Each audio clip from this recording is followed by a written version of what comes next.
মা মা বল। তুমি আজকে কি রান্না করেছো গো? আমি আজকে এই যে নিয়ে নিয়েছি ভাত, আর আজকে আমার সব থেকে প্রিয় খাবার হচ্ছে কড়াইয়ের ডাল। এটা মৌরি আর আদা বাটা দিয়ে করেছি, হিং দিয়ে আলু পেঁয়াজের পোস্ত করেছি।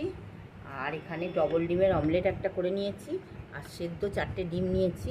যটা খেতে ইচ্ছে করবে তটা আমি খাবো। এখানে খোলাটা ছাড়াইনি, গরম একদম। মানে টোটাল 6টা ডিম আছে আজকে? তুই ছাড়িয়ে দিবি, আমি খাবো। হ্যাঁ, সে আমি ছাড়িয়ে দেবো। আর দিয়ে আমি তুমি আজকে কত গ্রামের চাল নিয়েছো গো? না, আজকে কম।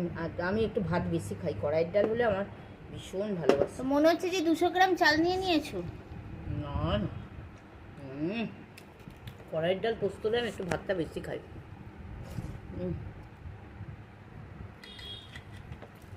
পোচটা তো ভালোই বানিয়েছো গো। ওই না, এটা অমলেট, পেঁয়াজ লঙ্কা। অমলেট করেছো? আচ্ছা, খাও খাও।